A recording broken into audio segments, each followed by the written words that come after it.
Hello and welcome to the show. I'm Eric Murphy. I'm Vila Bianca, and we have an echo. Yes, we do. Let's try dropping that. All How's right. that? That's better. That's nicer. I'm Eric Murphy. I'm Vila Bianca, and I think that means we need to take a drink. I think you're right. This is Skeptic Generation. And we need to talk. It is our 21st episode, and so we're treating it like a 21st birthday. So we said we were going to do this last episode, and we're doing it. For those of you who are of age to drink and would like to join us early on a Sunday for some terrible reason, I got a little spout pourers if you want to put that in. Yep. We came prepared. We have coffee, and then we have our premix. Let's actually talk just a little bit about what we did this week and what's in these bottles, yeah? Before we get started. So if you watched this last week, you will... We've got sound effects. You will notice that we did Kaiju Week, which is essentially... This is a lot. You gotta open this spout. Oh, that would help. Yep. We did Kaiju Week last week, which means that we had a bunch of Godzilla films on just constant play. Just the whole time. All week long. We fell asleep multiple times, but it was great. It was a really fun week. We stocked up on a lot of sake, and so what we are doing this week is making sake cranberry cocktails.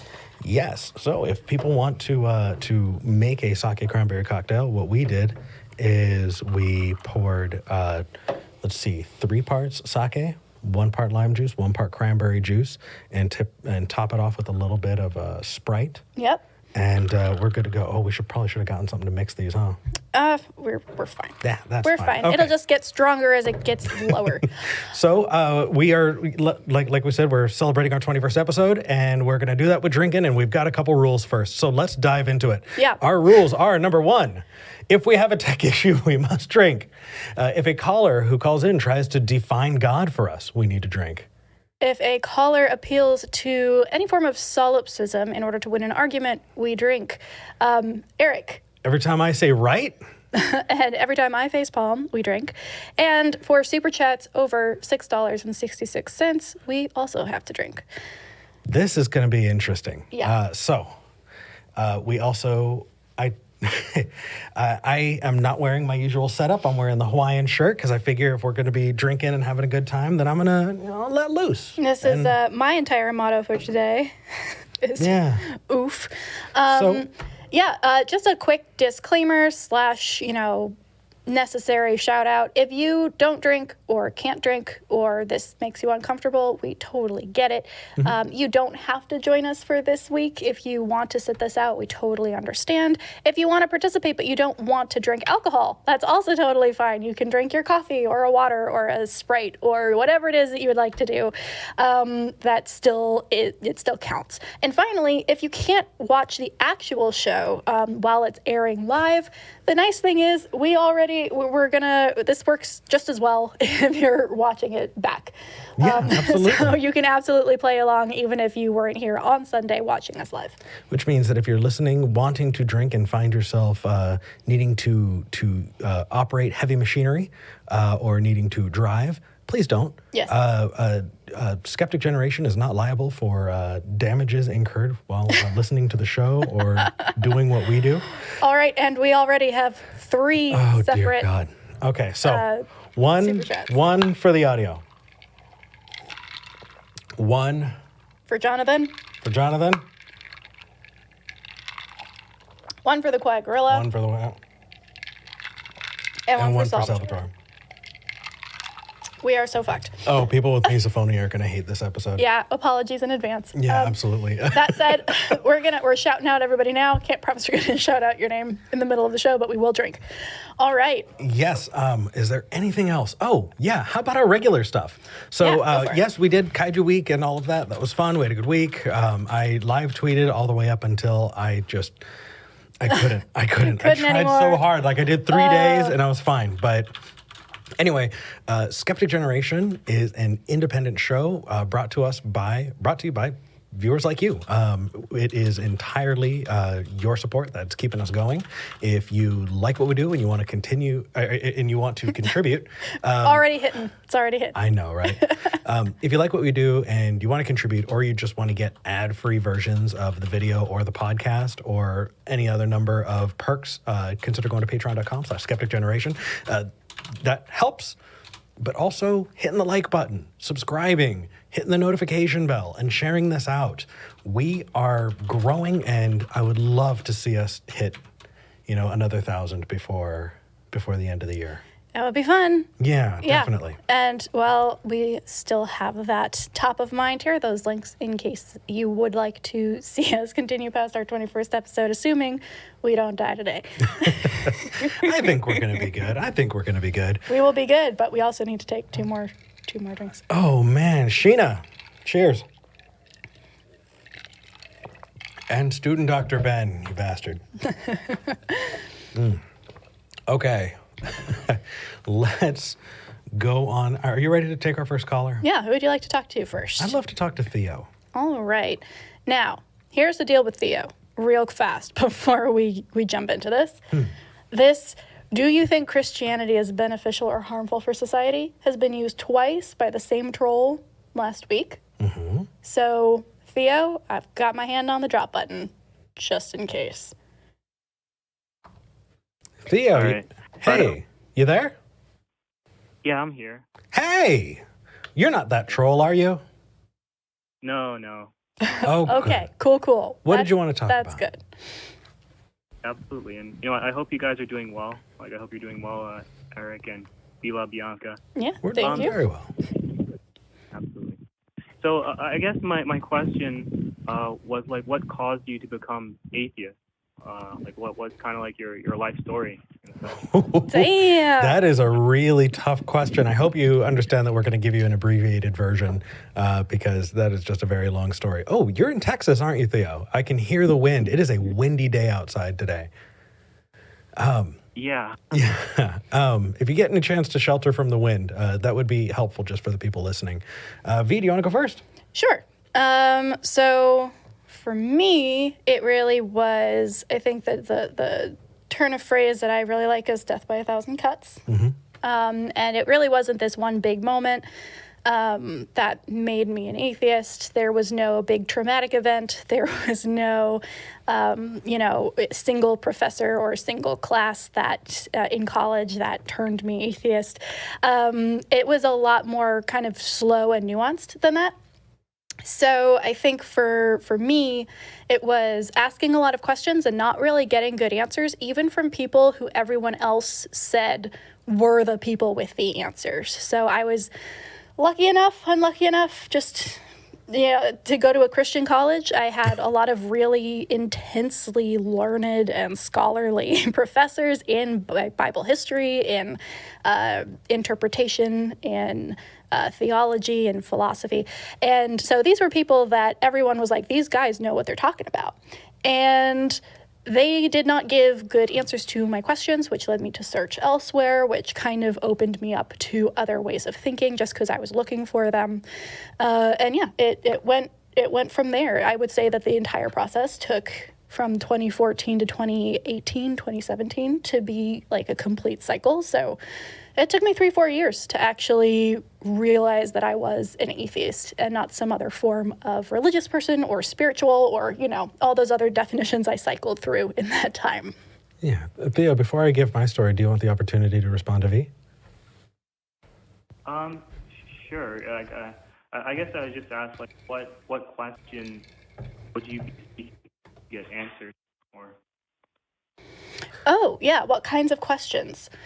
Ooh. That's good. We made that graphic. Yeah. Okay. So since it's for V, you go ahead, then I'll. Yeah.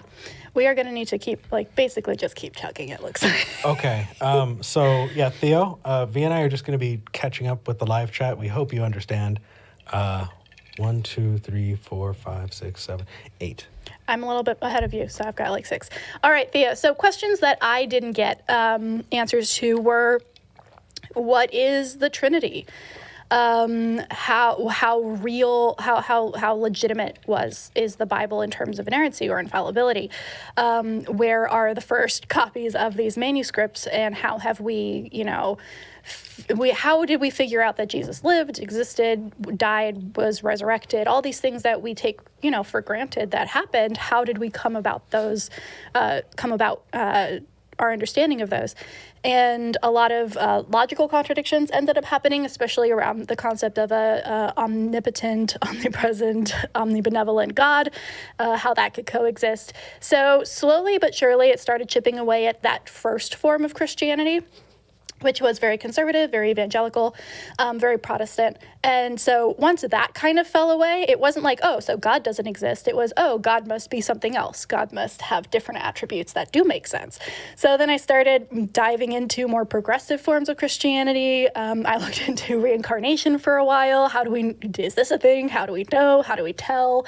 I moved into Wicca for a while and witchcraft, and kind of tried to find my spirituality center there, and then ultimately was like, okay, I guess none of these things are meeting the criteria that I've set up for everything else in my life. So maybe it's best to maybe play around with it if it's fun, but not use that as a ballast for the rest of my life. I see. Yeah. How about, oops. Okay, go ahead.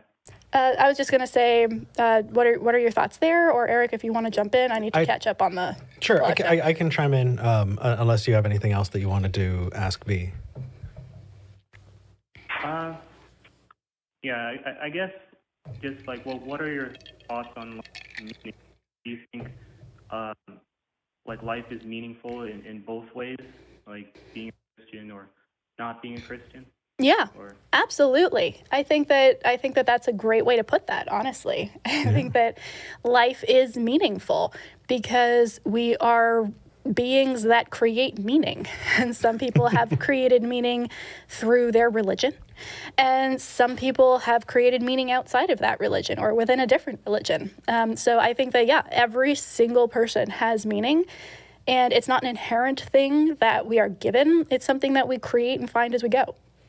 I entirely agree. And just to kind of tie in there, Theo, so when you are a religious scholar, is that correct? Yes, yeah, I'm a Christian.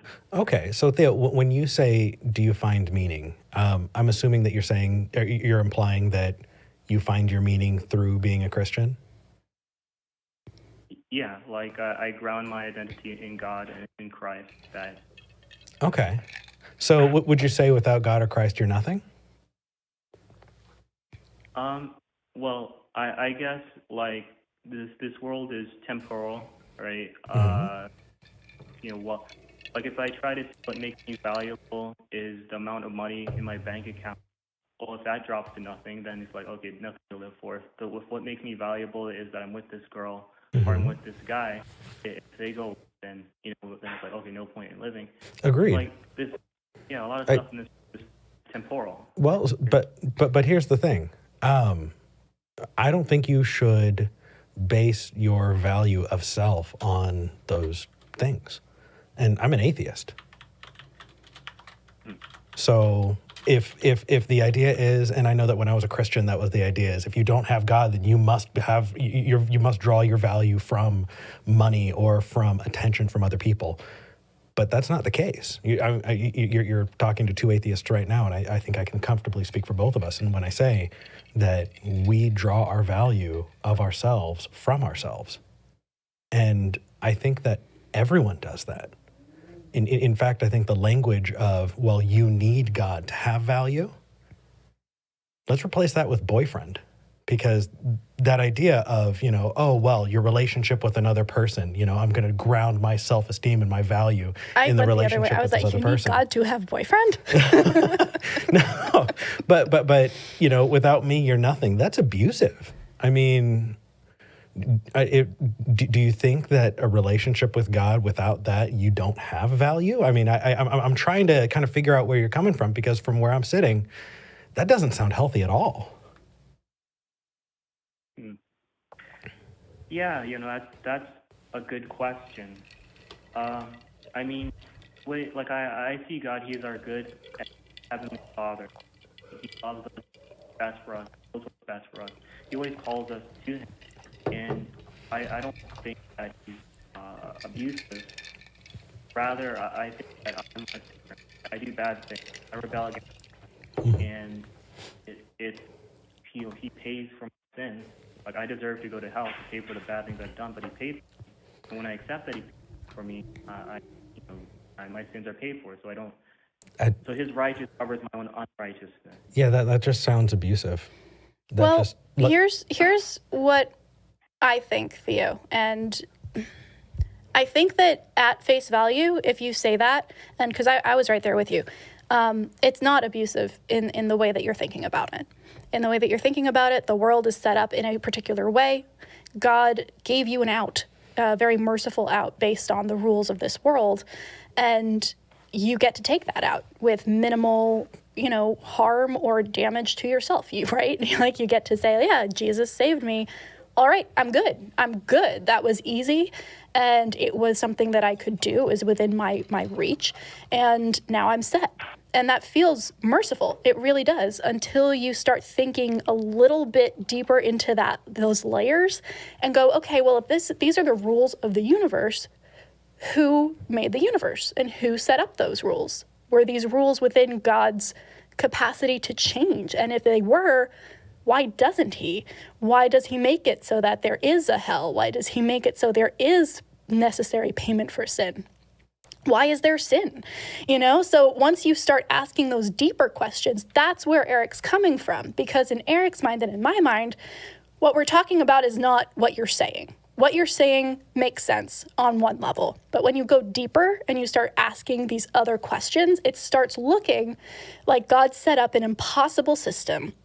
And a lot of people are going to suffer because of that system, even if they try to play by His rules. And this is specifically in the mindset of, you were asking what kind of questions were we asking when we wound up leaving? Exactly these kinds of questions. Yeah. Yeah. So I guess like why would you say it's like an impossible system? Well, so let's see. Do you believe in original sin? No, I believe we have a sin nature. Okay, so you don't believe in sin being a blood curse that you inherited from birth? Yeah.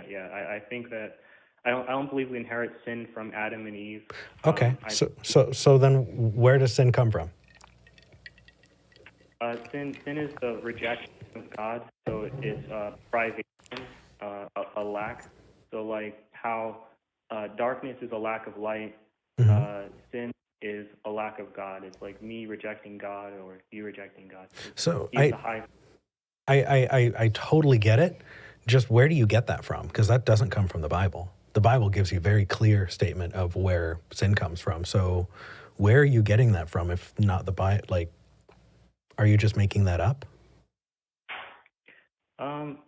Like I don't see like how that doesn't come from the Bible.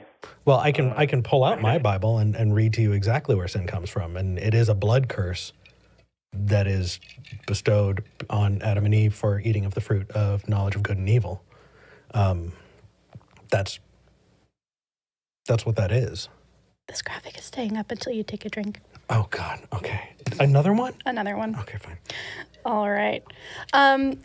Do you want to get your Bible and read it, or are we good to agree that maybe if we're dispensing with the typical story of Adam and Eve, which I agree doesn't really make sense in the context of understanding how the world came to be. So that's cool that you're on that page. That's already kind of a step too far for a lot of Christians.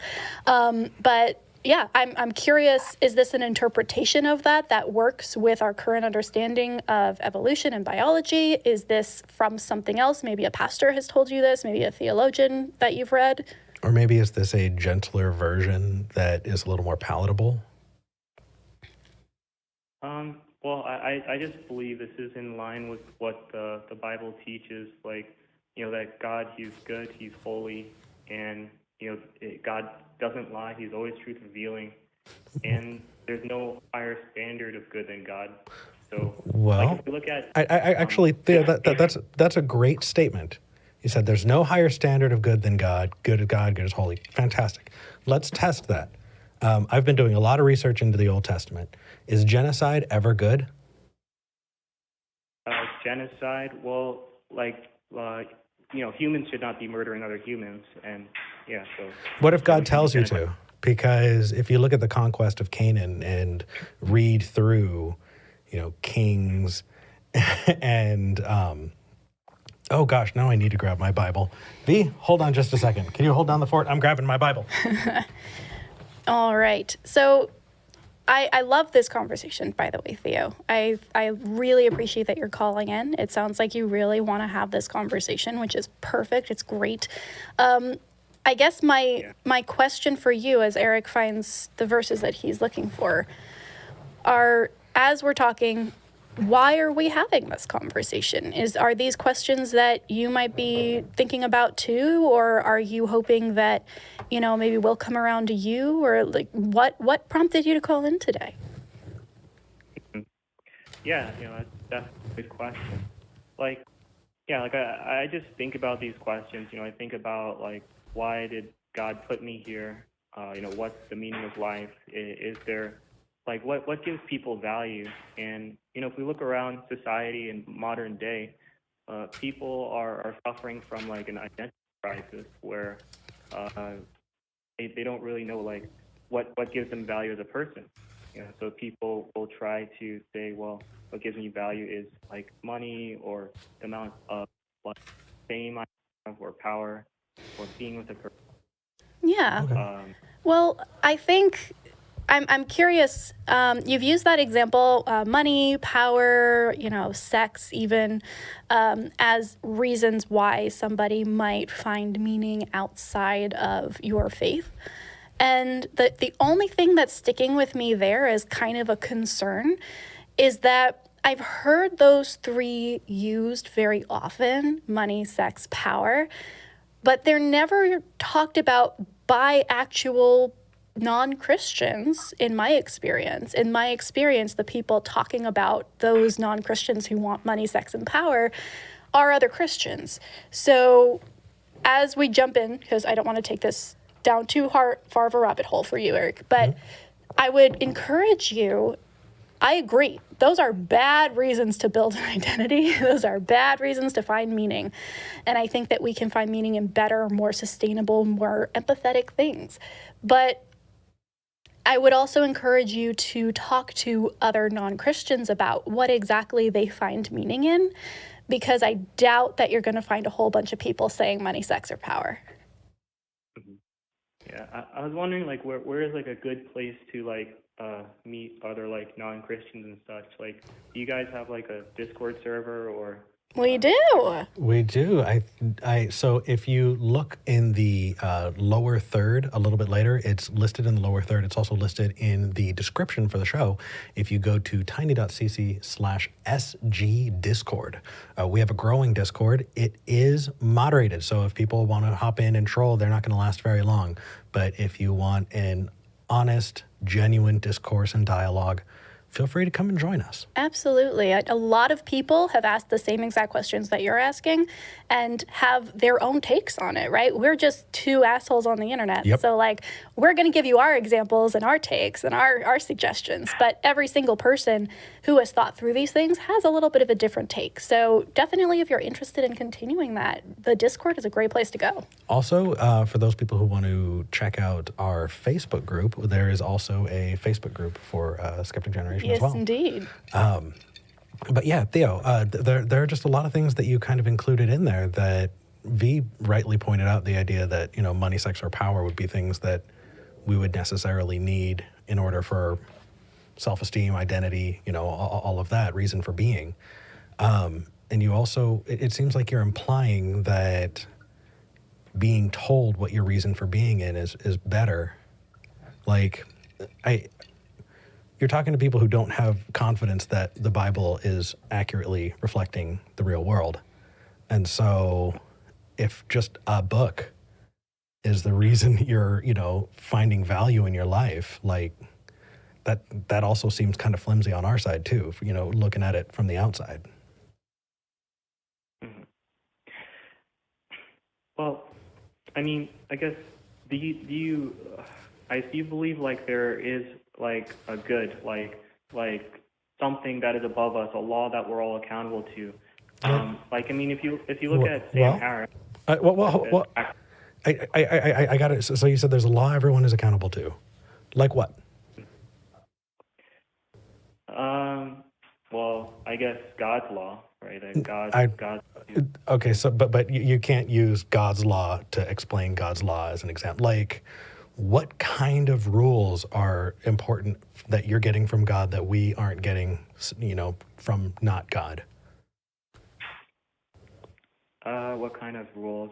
Yeah. Well, I guess one would be to one to love, right? No idolatry. So, I mean, that's definitely right, a relationship.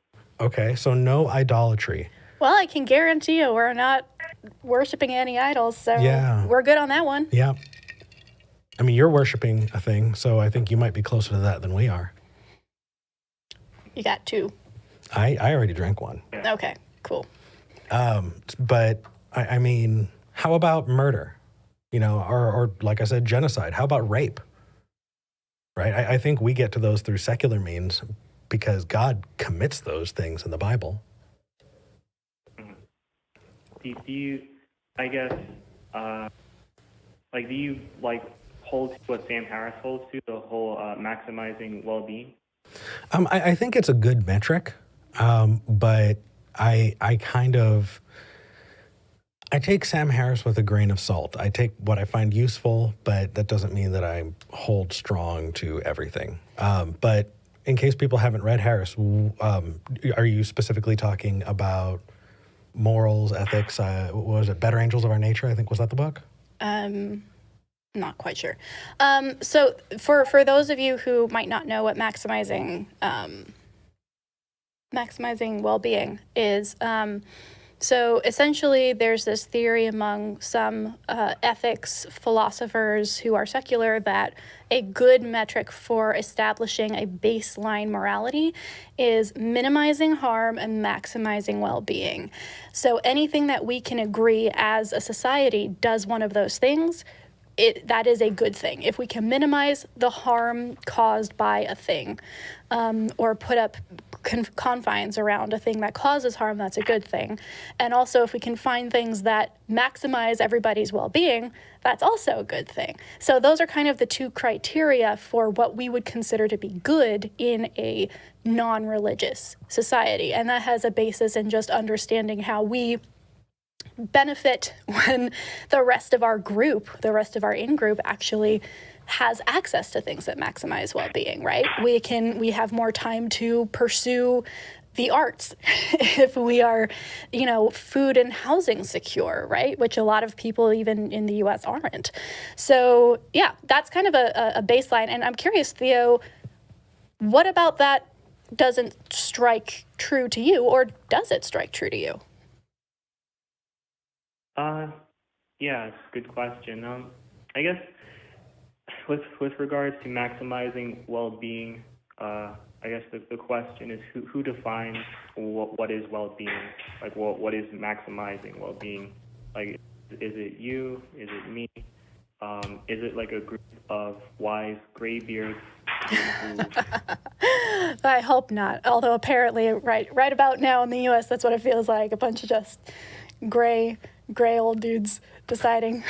But okay, so that's actually that's a really good question, Theo. And what I'm going to say is not going to be comfortable, but it's going to be my take. My take is that nobody decides. We are all trying to figure this out together, and there are lots of warring ideas about what actually is good for society and what isn't. And that's what we're seeing right now across the board, especially in places like Texas. We're seeing groups both saying, this is what is good for society by my metric, and warring that out, right? And so what we're seeing is actually that concept in action. And it's not comfortable because there is no one thing that everybody can agree on. But what it does is it allows us to battle it out and kind of see what comes on top and then measure that by their success rate and see, okay, well, some people think that this thing will reduce abortion, for example, and some people think that this thing will reduce abortion. Well, both have been tried. Let's look at the metrics. What actually succeeds in that?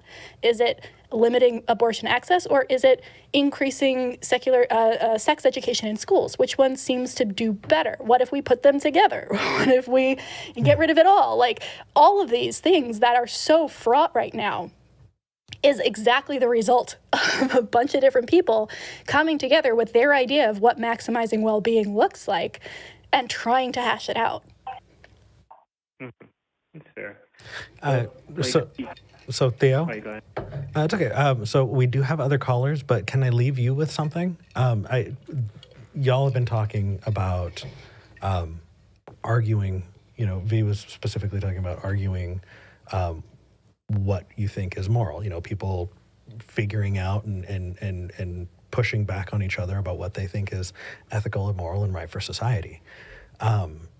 Do you value questioning those kinds of things, or do you think that we should take them as fiat?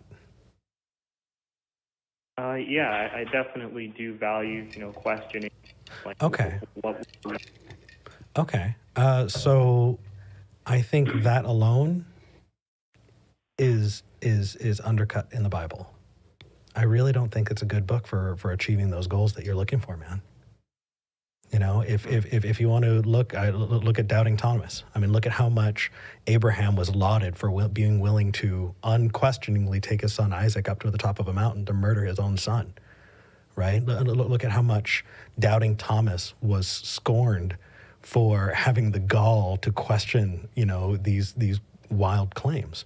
I mean, throughout the Bible, you find that people who want to ask questions like that are cut, just undercut, cut down. It's really not great. But anyway, Theo, hopefully you got some value out of this conversation. I think we did. Yeah, thank you, Eric, and thank you, La Bianca. I was just wondering, so on Discord, Bianca, do you go by the Magical Mystic? No, I don't actually. I'm not on Discord very often at all. I am V La Bianca on Discord, but you probably won't see me there unless it's an after show, at least currently, because it's a scary platform that has lots of moving parts, and I'm an old person in my soul. So you might not see me around too much, but we will be having a little bit of an after show if we are still sober. Well, that's if we can manage to get to Discord at all, we'll try. Absolutely, but go for it. And feel free to call back as well. I think that this is a great conversation. I think you're an awesome conversation partner, and I would love to continue talking to you about this stuff. Absolutely. Absolutely. Thank you so much. Absolutely. Bye. Take care. That's a lot of absolutely's. Absolutely. I'm glad that wasn't in the rules. Okay. We've got a good number of really awesome callers. I would love to take Isaiah next. Can we talk to Isaiah in Korea? Sure. Let's talk to Isaiah in Korea. Isaiah, you're live with Eric and V. Hi, I called you guys. Yes, okay. Yeah, thank you so much for taking my call. I know there's a lot of callers. Yeah. Yeah, it's okay. Yeah. What did you want to talk about? Okay, well, so, I'm really glad V just mentioned that, by the way, about the abortion thing in Texas, because, so I'm a Christian, but if I say that I'm, pro-choice, the Christians will immediately jump on my throat and say, I want to kill babies, da-da-da-da, et cetera, et cetera. The reality is that I would like to see is view abortions as humanly possible. And especially the conservatives, I don't think they have that, they don't offer anything that would, any kind of, reasonable solutions. But on the other side of that, if I make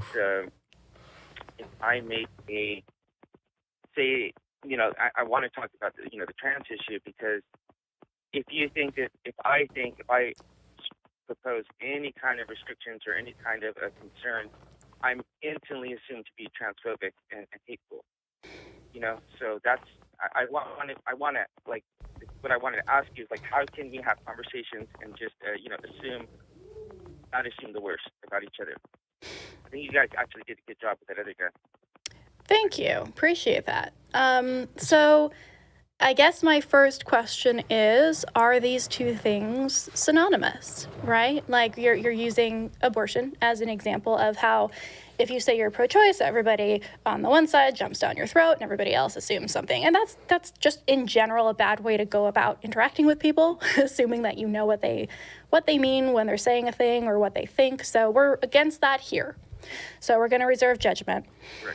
My question is, with abortion, it's kind of like saying we want to limit the number of abortions, whether that's through better sex education and access to free birth control or whatever. What we're saying essentially is that we want to limit a inconvenience and for a person who is pregnant, right? We want to avoid unplanned pregnancies. That's the thing that we want to avoid, right? Whether or not they result in abortion, the thing we want to not do is have a bunch of people who accidentally get pregnant and can't do anything about it or have to have a medical procedure, right? So how does that intersect with trans conversations around like trans issues? Because what we're doing in that case is not avoiding an accident, right? What we're doing in that case is either giving a group the same rights as everybody else or not giving that group the same rights as everybody else. So how are those two things synonymous for you? Okay. Well, so first of all, what you said about that nobody gets to decide and that it's kind of like like a petri dish where you're trying to find what's going to be the best and healthiest thing to do, right? I really, really appreciate that. Okay? So I want to start there. But the point is that what it doesn't matter what it is. We could be talking about, we could be talking about any topic, the vaccine or, masks or whatever. If you're immediately jumping to this person is, hateful or wants to see people dead or et cetera, et cetera. By the way, I'm getting my second. It's funny. The last time I called you guys, I was getting my first vaccine, and I'm actually getting my second vaccine tomorrow. Awesome. Congrats. Good for you. But it could be. Yeah, it's just funny. It just coincided the last time because the last time the person was an anti-vaxxer. But anyway, just the point being is that it doesn't matter what it is, whatever it is, if you're just assuming that this person has the worst intention, Right. Like, how are we going to have conversations that way? Well, the best way to have conversations without there's kind of a dual responsibility here, I think, because I agree with you. It's not helpful if we jump down someone's throat because they said a thing that sounds like something else somebody else said who was mean, So I don't want to do that. I don't want to encourage that. But there are things that both sides of that conversation can do to avoid that. So on the person who is trying not to have a reaction, a premature reaction to a statement, their responsibility is to wait and to listen and to ask questions and to assume until proven otherwise that the other person is an honest interlocutor and isn't trying to lead them down like a gotcha. So that's what one person should do. What the person who is saying the thing has to do, they also have a responsibility. And I think a lot of the time we forget that second part exists. If you want to have a good conversation, what you should do then, as the person asking the question, is make sure, A, that you know enough about it to have an honest conversation, right? And you've actually done a little bit of research. And also make sure that you're not using loaded language whenever you can. So even if you don't mean a thing to sound loaded or to sound a certain way, if you use certain words, that can mean a thing, right? If I were to say, hey, Eric, I don't know, give me an example. Sure. So if we were to have a politics conversation and you were to open up with, man, did you see what the libtards are up to these days? You are just carrying in so much to that conversation just by saying that. This happened to me when I was in undergrad. I was doing a journalism piece and I had grown up around people who called immigrants illegal aliens.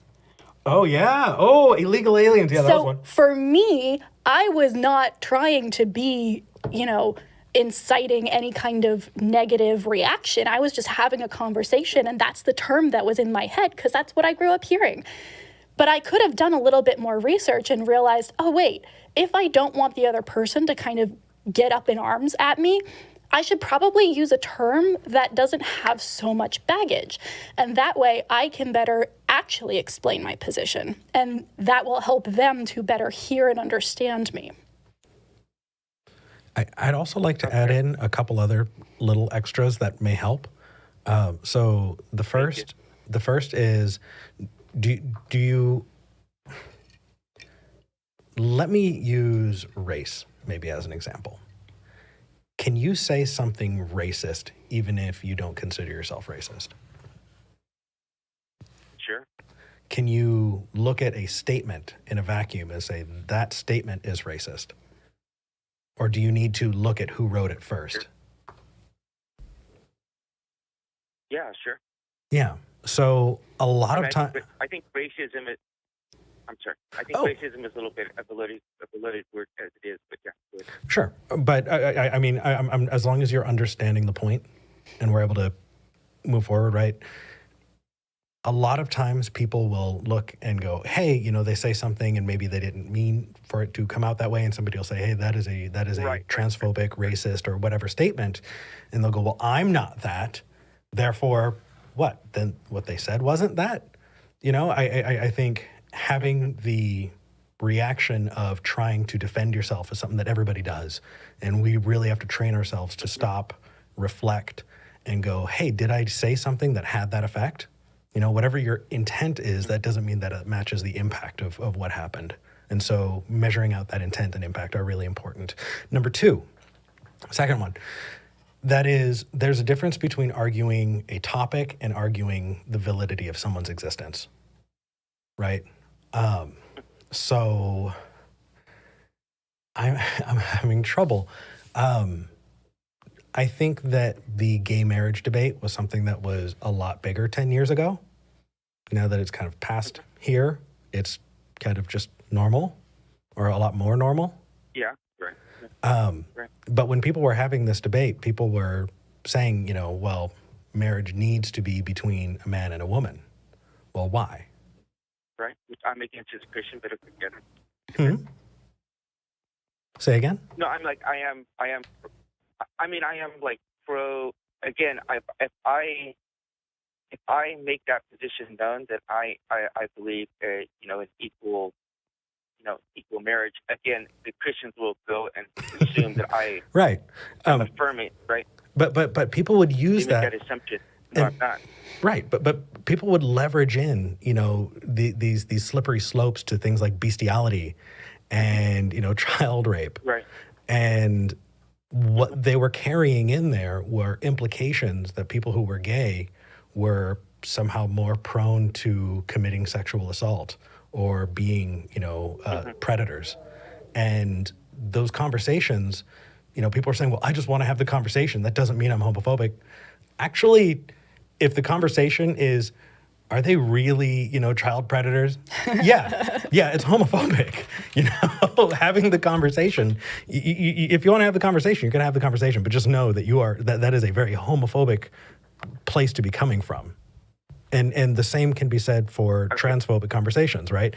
If the conversation is, hey, what accommodations need to happen that aren't happening in society? If the conversation is about, dysphoria and what that impact is and gaining that empathy and understanding other people, fantastic. If the conversation is, do you exist? Do they really exist, though?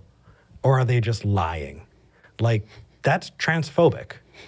And that it's understanding that you can argue different topics, but if you're arguing whether or not someone exists or deserves rights, that does qualify as homophobic, racist, transphobic, whatever that topic is. And to play devil's advocate here for a minute, even if that conversation point is transphobic, and it is, not everybody who has that conversation point is a transphobe, right? Unfortunately, right now, I get that. right. So right now, there are a lot of very angry transphobic people who are making this conversation mainstream. You know, especially in regards to things like access to bathrooms or third restroom options. I know that you're talking specifically around that, Isaiah, or at least that's on your mind a little bit because of the notes. I'm not a mind reader. For a lot of people, all they're hearing is this one side of the conversation that does sound concerning and scary because it's full of misinformation and it's being used by transphobes. But not everybody who engages in that conversation knows enough to have that conversation well or to be accused of being a transphobe. So if you are honestly having a conversation with a trans person or even with an ally, somebody who knows a lot about this subject, and you come to the table and you say, why should we have a third restroom option? Or why should trans women be allowed in a women's restroom? Isn't XYZ true? If they just say, well, you're a transphobe, go away, that's wrong of them, I think. Not everybody is obliged to have an argument with you, but I do think that that is probably not a good way to go about dismissing the conversation. But if they come back at you with real statistics or real examples of why that's a bad argument, and you stick to it, then there's a little bit of a problem, right? Then there becomes a little bit more of that stickiness. But if you are able to have that real conversation and actually change your mind about things when presented with enough evidence, then you're good, man. Like, you're good. You're learning new things along with everybody else. So I want to interject here for a second because I told you about how I told you last time how I do a podcast as a Christian. I do a podcast with atheists. Yeah. And over the course of many talks with the plus community, I have come to understand that even if I don't personally agree with the pronouns, that's something I could do that's going to take me 0.5 seconds to acknowledge and validate the person. Mm-hmm. You know, so I have chosen to adopt those, but that was after many, many talks. And they kind of destroyed a lot of the arguments that I was making, and I didn't really have any kind of thing to come back to rebut what they were saying. Yeah, that's great. I just had to kind of concede. Yeah, okay, but the point is, though, is that they were willing to have those conversations, but lots of other people have called me transphobic or hateful. Sure. I can tell you, I don't have right. Yeah, so that's kind of the nature of it, though, man. Like, there are plenty of conversations I've had with just regular Christians who will retort things that I'm sure you would think are absolutely ridiculous. Things like, I know that God exists, I'm just choosing to lie about it, or that I'm, some kind of pervert, or that, I'm secretly, this, and just trying to include all of these implications. And it's just, right. People aren't great at these conversations, and especially Twitter and, social media in particular. You're not going to get to have these conversations on, most social media. Right. And so it's difficult. And I think that's why there are various shows like this for people to have these kinds of conversations. This one in particular is a little more general. We're not able to get into those deeper ones, but the great thing is, this format is growing. There's this democratization of technology, which is enabling people to be able to create call-in shows to do that kind of thing. People are saying, oh, well, there's too much. No, that means there's actually a selection. Select what you like, Also, before we let you go, Isaiah, and we do have quite a couple other callers, but I know. I do want to raise one more thing that maybe will hopefully help you approach those maybe very volatile people with a little bit of grace and a little compassion. Right now, things are very scary for trans people. Very, very scary. In the UK, it's even worse. Nobody can get access to healthcare as a trans person in the UK. It's really scary. And we're constantly seeing more bills introduced. I believe there were 20-something different states in the last couple of months that have introduced anti-trans legislation specifically for trans people. And I'm not saying that every single person who voted for that politician is automatically a transphobe, right? Not going to say that. But there are a lot of people who are really hurt and really scared. And so when they hear somebody who maybe just doesn't quite get it yet, or maybe they have honest questions, or maybe they're just using words that they picked up somewhere that aren't the best words to use, they can jump into defense mode and be really upset. And it's not about you at that point, right? It's about the fact that those people, and I have to do this myself sometimes, are living in fear. And when you're living in fear, your adrenaline is up, your stress level is up, you're ready to fight or fly, you're ready to go. And so when someone says something, you're like, ooh, I need to protect myself, and you jump, right? And it's not the best way to have a skeptical conversation by any means. But it also, if you think about it in that way, hopefully it feels a little less personal for you, and you can still have honest conversations. Well, I just want to let you guys know I have been called. I was told that if I'm only a 75% ally, then I'm an enemy, and I am an ally for the bi or the LGBT community. Even if I don't personally agree with everything myself, like bullying, transphobia, homophobia, personally trying to attack people the way that people like Darth do online, like there's just no room for that. So I really appreciate this call-in show that you guys have, and I appreciate you guys at least talking to people respectfully, and I'm going to be listening for many years. Awesome. Well, here's hoping we're here for many years. Yeah, take care, Isaiah. That's the hope, is that we can model that. And sorry, there was just so much that I want to add all at once, and we just do not have the time for it. That's such an important conversation, though, and honestly, like, I think, him listing, the ways that he's been, shut down. Yeah, sucks, doesn't it? Yeah, I mean, we've been listed. People send us death threats. Like, yep. We've gotten death threats, very, very, very vivid death threats.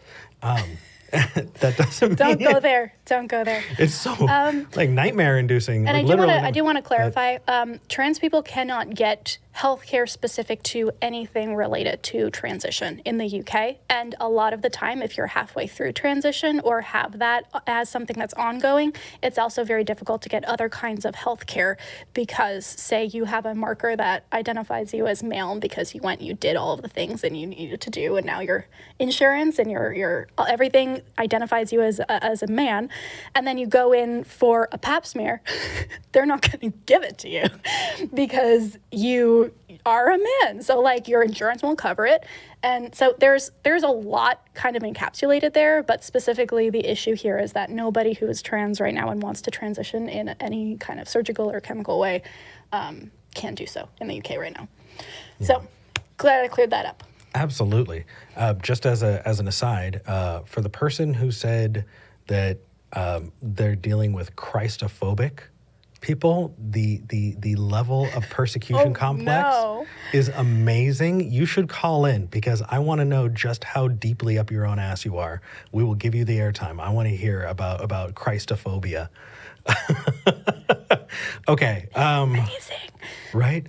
All right. So next. Go for it. We've got a lot of people on the line. All right. I would love to talk with, let's see if I can find him now. And just so people know, we did have a couple of people donate. For the ones $6.66 and up, we're going to be taking a drink. I think I'm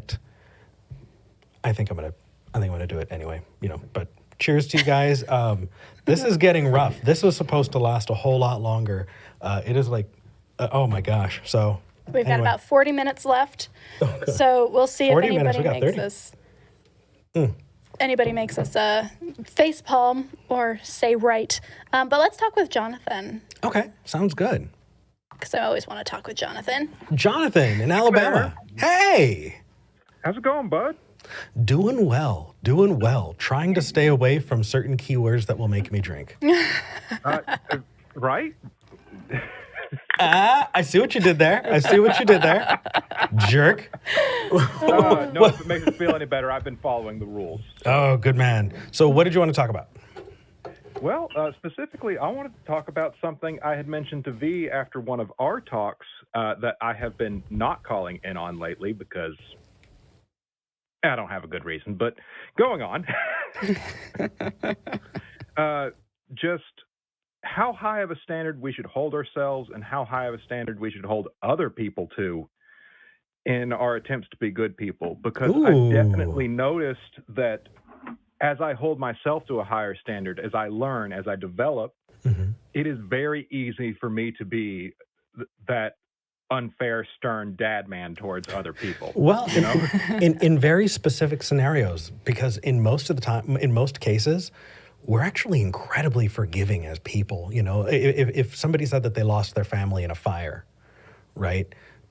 How many people are going to say, well, did you try and save them? And how hard did you try?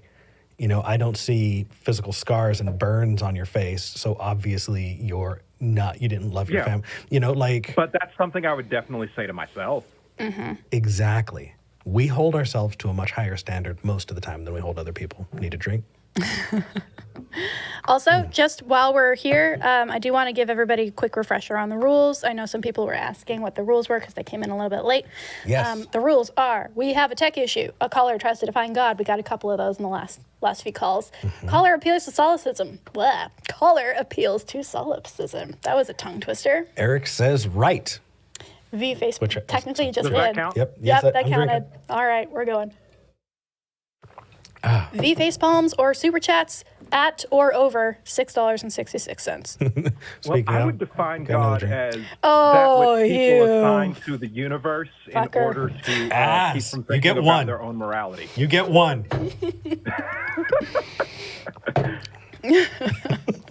And I know that because otherwise we're just brains and fat. Fuck God you. damn God. Oh, man.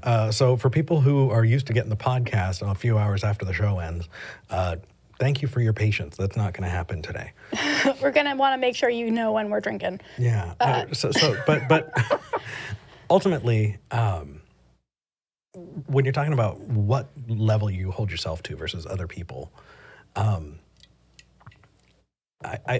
understand where you're coming from, that when you get firsthand experience of a thing, you become a little more knowledgeable and you can hold people to a little bit higher standard. It's like if you were to have a set of math questions you're going to ask a third grader. If you're not a third grade teacher and you don't know what their level is, you're going to be a lot more forgiving. And so that's understandable. You know, you're going to expect more from your peers that you have, that you know, okay, this is what you should know by now or whatnot. But we hold ourselves to a much higher standard. The best advice that I can give anywhere near that topic is the compassion that you would give another person is exactly as much compassion as you deserve to give yourself. Yeah. Yeah, take that. Everybody who's watching. Because healthy expectations of yourself. This is not what I expected. Yeah, self-forgiveness, compassion. And One of my favorite comics ever, the Little Blue Foxes. You need to do two. Oh, I love those. Yeah, Little Blue I did that Foxes with the one where like, I'm going to torture you, and the other one says, ooh, kinky. And then he ties him down and just goes like, you are worthy of love and attention. Let me out! I don't want to be here. Too real. No, the only time I ever cried in therapy was when my therapist made me compliment myself. Yeah, that'll do it. That'll do it. All right, but like, I like your initial question, Johnathan, and Eric is out of liquor. We are going to end it now. It's on the Bible. That is appropriate. That's okay. Appropriate. So Thomas borrowed my Bible that's got my name engraved on it. I've got a Gideon's that we got from a hotel. This one can go. We did the thing that the Gideons apparently wanted us to do. Mm-hmm. They want you to take it. They do. Yep. We did. Yep. You're welcome. Gideons, feel free to send us bibbles. Johnathan, is there anything else? I know that we've got a couple more callers and not too much time, but we wanted to make sure that we take the time for you. Did we answer any of your questions, or do we not even get to it? It's good. It's good. The advantage of having people that you already agree with on a philosophical level is that you can get through shit quick. Now I'm motivated to find something we disagree with on a philosophical level, because if there's nothing, then there's a problem. So I feel like we need to. I'm sure when I get to the more philosophical episodes of Star Trek in my current watch through, you and I will have something to discuss. Absolutely. I want to see that on Twitter. Absolutely. All right. So, Johnathan, just so that people can follow this debate, what's your handle on Twitter? I am at Dishonest Ape, and I'll just drop that in the chat if that's cool. Yeah, go for it. That is absolutely cool. Dishonest Ape is fun to follow. Dude, thank you so much for calling. Yep. I'm also on Twitch, so, you know. Oh, that's right. Yeah. Oh, come on, you're our friend. What's your Twitch?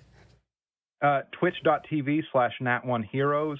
I DM a 5th edition actual play that's mostly put together with people from Neil's after shows. Nice. Awesome. Johnathan, thank you for calling in, man. Anytime. I love this. All right. Thank you, man. You two are great. Aw, shucks. We're great. He's fun. He invited me to a one-shot Star Trek game. Yeah. Actually, and I don't know if I'm gonna have the time for it, but he and student Dr. Ben, who made us drink earlier, you jerk, are gonna be. So we're gonna. I'll see what we can do. So I'm curious because I have a feeling I know who this John is, and I would like to see if we can. Ooh, yeah. With Let's do John it. real quick. John in South Carolina, you're live with Eric and V. Hey, what's going on, guys? Hey, Tipsy is going on. A little bit. Yeah. What would you like to talk Me too. about? It's starting to get a little rough. Hey, this is my first time calling. No, I don't think I'm the John you're thinking of. Okay. Well, we know two Johns who are atheists in South Carolina, so we're good. What's up? What do you want to talk about? Cool. I wanted to talk about, you guys are skeptics, and I wanted to know, I guess the best way to start is why. Why are you skeptics? Well, skepticism means different things for different people. And so making sure that we have the same definitions is a great place to start. I think that when I look at skepticism, I specifically am talking about supplying. I really am getting tipsy. Well, there are an equivalent of like 10 shots of sake between the two of us, so. No, there's 10 shots of sake each. Oh. Yeah. Oh. Yeah. Oh. Yeah. Anyway, John. Hi, John.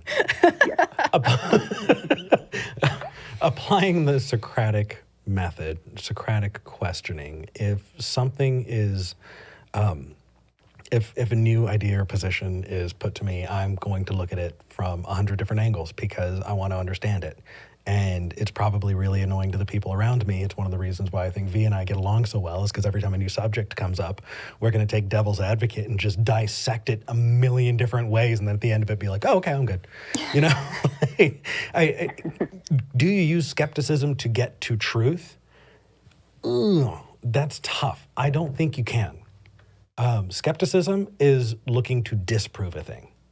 It is not providing evidence to prove a thing. You know, you need to have a lot of different things in philosophy to navigate your way through life.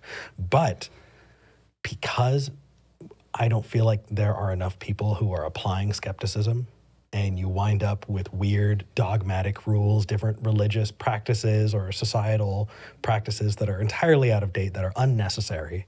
You know, the way that we treat each other, I think one of them that specifically gets me, I cannot stand watching, and I know I'm sorry for people who've gotten married, who love their marriage, I'm fantastic, but the father giving the daughter away to the husband as a symbol of, you know, property, you know, this is my property, now it is your property, because they don't have autonomy, they don't get, like, apply skepticism. That's where it's useful, is in understanding those things, and specifically this kind of show where we are talking a lot about religion.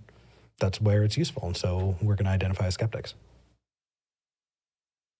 That's a great answer, actually. I was I was thinking, yeah, because I mean, God damn it.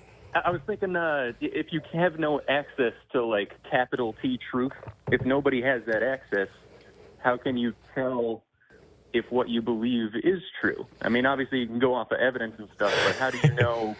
So, Yeah. so That's a that's actually whole supporting thing. yeah, I would define truth as that which corresponds to reality. And I would say that unless it is definitionally true, we are always talking about a lowercase t truth. And I think that's useful because instead of saying this thing is absolutely true, we assign a degree of confidence to it. And that confidence is based upon the evidence we have available backing it up. And so you can have an incredibly high degree of confidence, right? I can't say that the sun is going to rise tomorrow morning. I wish I could. I have a 99.99999 degree of confidence about it, but it would be lower T truth to say the sun is going to rise tomorrow morning, right? That's true. And it just enables us to replace that absolute kind of thinking with a degree of confidence that can change depending on the evidence available. The only time you have capital T truth is when you're defining it as true. And so when you're having conversations about, are there any married bachelors? Well, no, because definitionally, a bachelor is someone who's not married, right? Are circles round? Can any circles not be round? Well, circles are defined that way. And so in that way, you can have capital T truth, but it's very limited. Yeah, that makes sense. It's basically what I'm understanding is outside of definitionally true things, there's really, I mean, the best you can do is get to that lowercase t truth. Yeah. And you Doesn't kind of it just suck? have to accept that, right? Oh, it's so frustrating. And especially when people call in and claim to have capital T truth about things that, ought to be, right? Those axiological decisions about the way we ought to move forward and treating them as absolutes drives me absolutely nuts. Treating them as absolutes drives you absolutely nuts. Yes, absolutely. All right, so the thing that I would just add to this is the main difference that I see on a practical level, because we're talking a lot about like, is a circle a circle? Did I say right? I think I did. You just did now. Oh, fuck. God damn it. A circle. Right.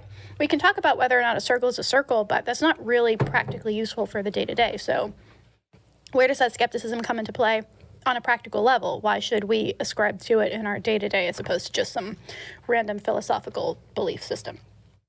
And the issue for me is that everybody kind of knows that they need reasons to believe things, right? And skepticism for me is just a certain group of reasons that are different from other people's. So for example, when I was a Christian, I would want to know a thing. So I would close my eyes, I'd open the Bible to a random page, I'd pop my finger down on a verse, and I'd look at the verse, and then I would know what God thought about the situation that I was in. That is a bad reason to decide to okay, we're doing a thing. That's a bad reason to say you know a thing, right? That does not have a high success metric. That cannot be replicated. That cannot be something that you rely on. And so I think that that's a bad reason because you put your finger down on a specific verse while you were closing your eyes. Skepticism has very specific reasons behind why they believe things, right? Is it empirically sound? Is it logically valid? Is it something that can be repeatable? Is it something that other people have ascertained is as true as they can make it out to be? Has it been debunked by somebody with more knowledge on the subject than I have? So it's more for me on the practical level about finding good reasons to believe things and being able to differentiate whether or not those reasons are good in the first place. I'm glad you brought that Bible thing up because so let's imagine you close your eyes, you put your finger down on a page, and 10 out of 10 times it's correct or it accurately reflects something that you're thinking about. You could extrapolate that a little bit to like let's say a scientist looking at gravity, 10 out of 10 times that your pen will fall down to the desk. And as we were talking about before, you can't know for sure that it's going to happen, but you can be reasonably confident. Right. So if you're using that Bible thing as your test, and you're right 10 out of 10 times, would you technically be reasonably justified to continue using that until it's proven wrong? Yes. Yes. Yes, you would. So that's the thing. If there was a world where that worked, then that would be a justifiable reason to believe a thing. Yeah. 100%. Isn't that wild? If though, and here's the only other thing. With you, if I were to drop something, I was going to grab something, but everything is a liquid that's full of something. If you drop a pen and the pen falls, there's really not a lot open to interpretation there, right? The pen fell. That thing is a thing that happened. If I wanted to, I could probably do some mental gymnastics to make every verse fit my situation, right? If I was like, should I move to Nebraska? Boom. And it was a verse, shake the dust off of your feet and leave the town. I'd be like, damn, that really worked. I should move to Nebraska. If it says something like, I know it's not in the Bible, but the equivalent of grow where you're planted, I could be like, oh, that means I should stay. Or it's something random like Psalm or proverb or something that has nothing to do with my situation. I could be like, well, maybe I wasn't thinking hard enough. Ooh. Or maybe I wasn't focused enough. Or maybe I could make this fit in a way that I want it to be. So it's really an unfalsifiable thing in the first place, which makes it more dubious whether or not it would work 10 times out of 10. But in a hypothetical situation where every single time you got exactly the answer that you wanted, I would say that that's a reasonable thing to expect as a skeptic, yeah.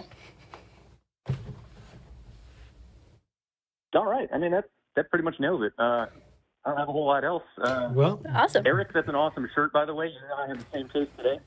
nice. Thank you, man. Someone in the live chat said we look like tourists today. Somebody said that, somebody in the live chat said that I must have ransacked, what is his name? Christian apologist. Oh, Kent Hovind. Yeah, somebody said I ransacked Kent Hovind. This is a little bit of a Kent Hovind shirt. That breaks happening. my heart. John, All right. thank you for calling, man. Of course. Thank you, guys. Thank care. you. Oh boy. Yeah, this is all that I have left. And here's my promise to you. Number one, we're not going to be drinking on the air again. This is a celebration for our 21st episode. And number two, if you make me finish this, I'll go for the straight sake. Oh, shit. It's going to have to go straight for the sake. Yeah. All right. Let's move on. So just to tie into that, there was somebody who called in wanting to talk about tarot cards and responsibility with tarot. I feel like that would be great to tie in with the end of John's call. Absolutely. And that is usefulness. So, you're talking about closing your eyes, finding a verse, and being like, how is that useful to me? Is there anything about tarot kind of, I feel like those tie in well. Yeah, they do. I would say that the similarity there is that you're finding a random thing that has a prescribed meaning outside of you that you can either take or twist to fit your occasion. And you're using it to give yourself direction.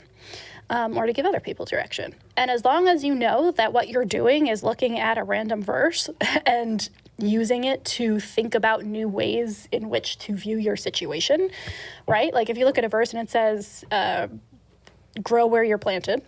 I don't know why that's a Bible verse in my head now. I know my Bible, I swear.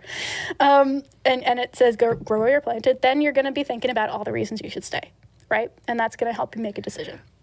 If it says, leave, then you're going to think about all of that. Or maybe you're going to be like, oh, but I really don't want to leave. And then oh, well, if I reacted that way to being told to leave, then I don't want to leave, and so I'll stay. It's kind of the equivalent of flipping a coin. Exactly. And while it's in midair, you realize which one you're hoping for. That's the one you land on. I can absolutely imagine somebody, I keep saying absolutely because I don't want to say right. You just did. I know. Somebody reading Grow Where You're Planted and then you are keeping on that. I am. That is awesome. And being like, okay, well, I guess I want to plant myself somewhere else. and when I get there, I'm going to grow. And so it just, it means whatever you want it to mean. As long as you know that it means whatever you want it to mean, then you're good. It's when you think that there's some higher power or some supernatural element to it that you can get into sticky situations where you might be forcing yourself to do something that doesn't feel right for you, or giving somebody else advice and they take it and something goes wrong because they think that it's some kind of infallible guide, which it isn't ever. But yeah, essentially that's the comparison there, I think. Yeah. I do think that Salvatore has a kind of... Okay, yeah, let's go for Salvatore. Other people in the chat, I think I also want to take Sam after this. Nick and Kevin, if you want to join us in the Discord afterward, if we can navigate there, we'd love to see you there. If we can find our way. But in the meantime, Salvatore, you are live with Eric and V. Hey. Hey. Hey, y'all. What do you want to talk about today? Oh, man. Well, I've been keeping up on the drinking game, so I might not be sober enough. We're trying, man. We're right trying. there with you. Dude, we actually might be at the same level, might make this conversation interesting. Well, interesting to us, but not necessarily interesting to the people watching. So we got to make sure we have a high bar here. It says that you wanted to talk about doing magic as an atheist? Yes. What do you mean? All right, so so definitions are important. So those concepts. So when I practice like sigil magic, where you make a sigil with a specific intent and then do a ritual with it to enact change. But here's the thing, and I saw a show, Eric, with you a couple of years ago. A person claimed to do voodoo, and you're like, make my teeth fall out. I'm still waiting on that, by the way. Yeah. Yeah. I can't make your teeth fall out. For my understanding of magic and the way that a lot of people I know practice it is that I'm using it as a psychological exercise to kind of slip a concept past my unconscious mind into my conscious mind to make personal change. I don't know how I feel about that. That makes me icky, and I'm having trouble. How about that, Salvatore? Icky. Yeah, well, I might have to take a drink. well, the thing is, I keep saying the thing is, I'm going to drink for it. That should have been. Well, you're just making excuses to drink now. This is fun. You're what? I know what you're talking about. Anyway, Salvatore. Right? Fuck off. The problem I have with saying that it's magic, and I know I've said this for other subjects in the past, is I feel like it is a very loose definition. And because it is so loose, it can provide cover and does provide cover for people who are not using it and defining it your way. I hate that argument so much. And I think it's such a bad argument. It makes me feel icky. And Like, it's the same. I know you can say the same thing about atheism. Here's the deal. You could say the same thing about literally any word. True. And I still don't think we should use the word spiritual. I still don't use, words like magic. I'll say that I will do something that is based in that kind of, philosophy. But I wouldn't do that simply because I don't want to prop up magical thinking. And I think it props up magical thinking. I think that if you try and invalidate that line of reasoning altogether, you wind up with loose, terrible definitions of existence, V. I'm sorry. I'm trying to keep up with this live chat. God damn it, you guys. Holy crap. How many do I need? I think you're up to 4. Oh, fuck me. Okay. So while you do that, I'm going to talk to Salvatore. So Salvatore, here's the thing. I am currently doing a presentation with a coworker on magic and witchcraft for Halloween. We have a diversity meeting at work, and everybody is... Are you okay? I'm fine. You chugged it. You chugged. Oh, God. Dude. For you guys, I'm in. No. Okay, here's Go ahead. here's the thing, though. bro. You in trouble. Yeah, I'm about to out this chair. Oh All my right, go ahead. God. So here's the deal. We are currently doing a presentation on magic and witchcraft for our diversity group because a lot of people use that as part of their religion. We want to make sure we're talking about things. Also, it's Halloween, so it's fun. And I'm a witch, and she is an anthropologist, or studied anthropology as a major in college. So we are currently looking at different definitions of magic. And it is really hard because everyone has a different definition. Literally, there is no definition anthropologically, culturally, socially, fictionally that combines all of what people think magic is. The most basic definition is rituals that are meant to influence your reality.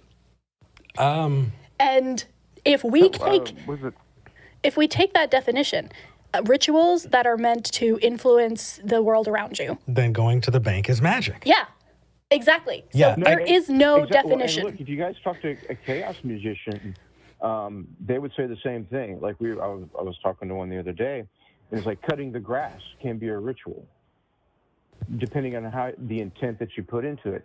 And I always say with the caveat, it's about making self-change. Like I can't make Eric's teeth fall out or anything like that. So here's the thing. When I was a believer and a child, I thought magic was communing with the devil and taking advantage of supernatural forces to make things happen. And because I only have my own experience, my assumption is there are lots of people who have that same definition. Right, but the problem then becomes not, oh, these people have a definition of magic that is harmful, so we don't use the word. It's we use it in a way that negates the harm that is being caused by people with those definitions. Look, I have so many fights in me, and I'm not gonna. All right. I'm just. Here's the deal. I didn't mean for this to be a fight. No, you're good. no. You're good. Oh no. We argue all of the time. It's one of our favorite things to do. This is awesome. Yeah. We're just kind of tipsy. But Salvatore, I think Eric's one-liner as a response to magic as an atheist is, what's your one-liner? Give him one line that defines Makes him feel icky. what you think about magic as an atheist.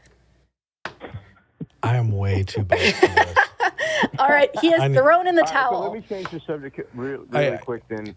Well, we have one more person we want to give a few minutes to. Okay. But Salvatore, Sure. what's up? Yeah. Isaiah, the guy that was on earlier, and he's on the path, right? Look, I just want to say to him, look, dude, I was born in 1973 in small town Louisiana. I learned to shoot by the time I was 10, and I learned to drive on my dad's tractor. I like my steaks rare and my beer cold, and if I can learn to be an ally, you can too. Yes. Stay on the path, Cheers. Cheers to that. Hold on. Can I do the thing? Yep. Do the thing. I don't know if people could hear it. That was very low. It was a very low hallelujah. All right, thanks Salvatore for calling in. All right. Bye, y'all. Take Bye. care. Okay. All right, we've got some here before we move on to our last caller and then read out super chats and then somehow find a way to end this show. I do want to address, we have a caller who is a theist from London who says that one of the hosts challenged him to call in discussing transphobia. Oh, the Christianophobic. Oh, that dude. Okay. Yeah, the Christian We phobic. don't have time for you today, and also we're super wasted. But if you call in to next week, then we will take you.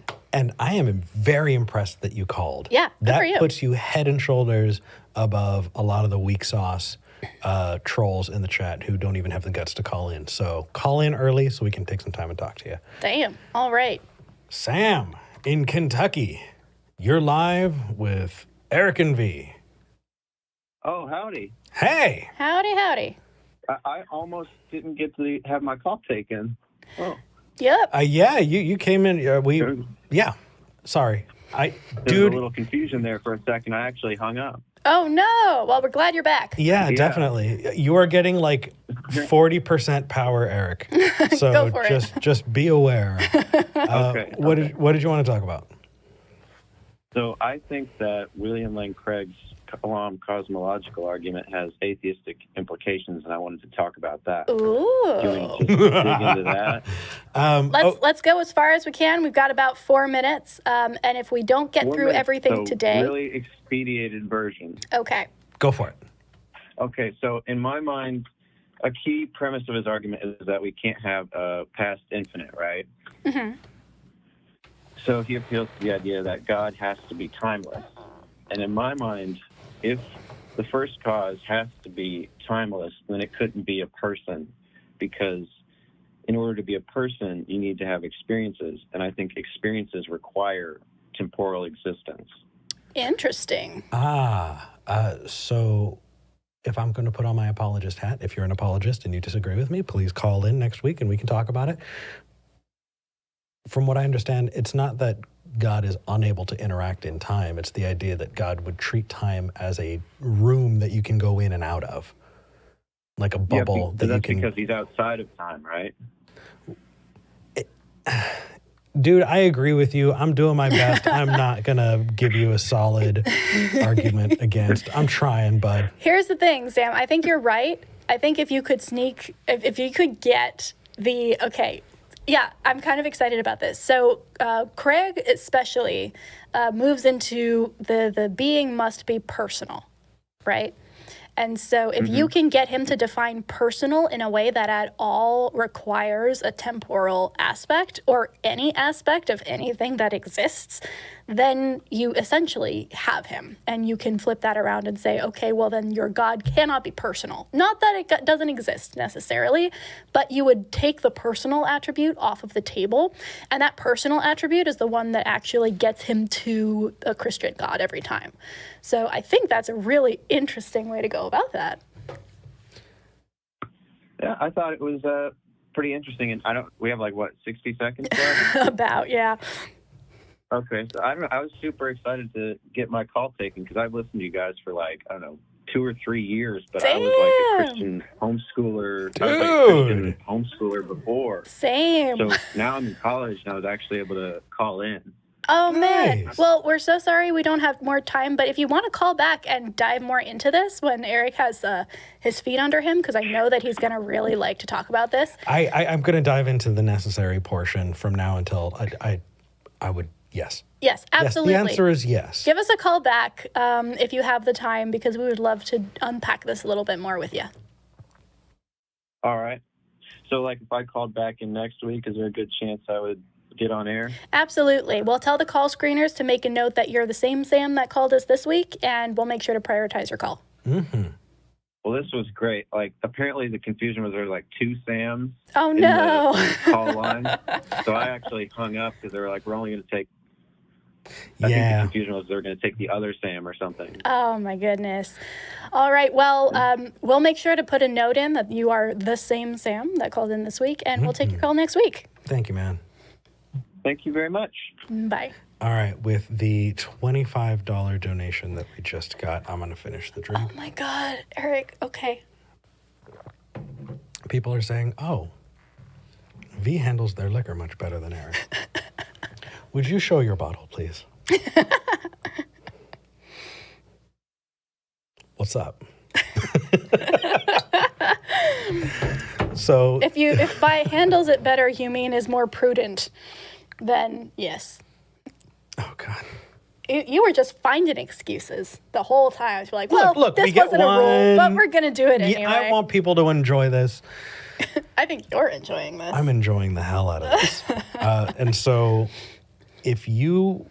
should we read a couple of these? We got another donation. Should I grab the sake? Oh, damn. I mean, I have more here. Oh, dear sweet. Should I just drink it straight? Just drink it straight. Oh, that is really, really hard, though. Okay, fine.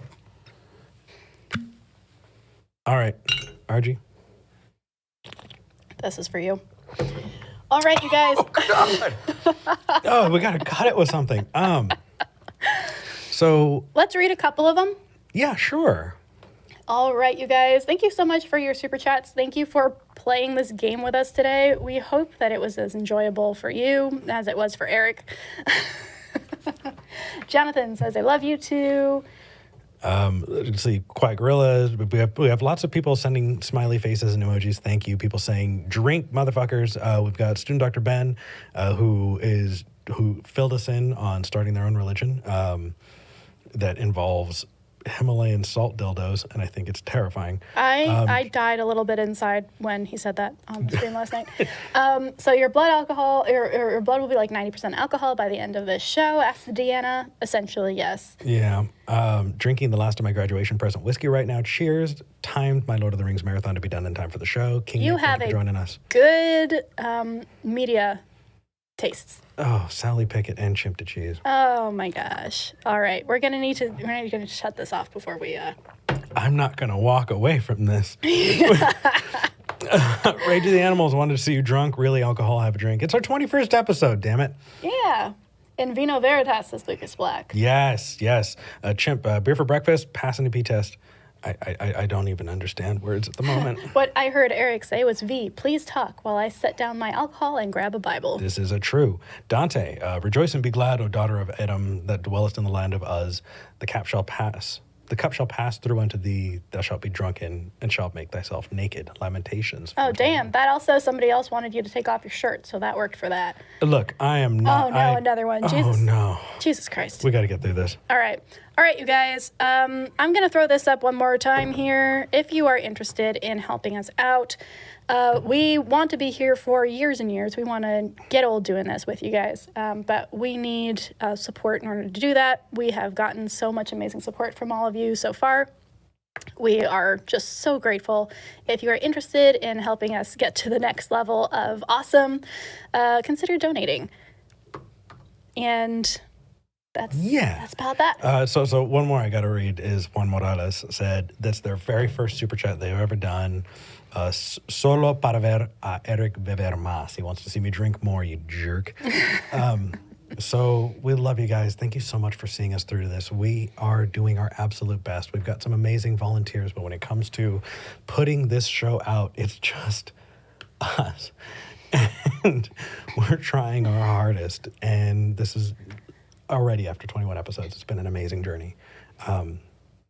Thank you. Thank you for joining us. Thank you for being here. We can't wait to see you next week. And until next time. Oof.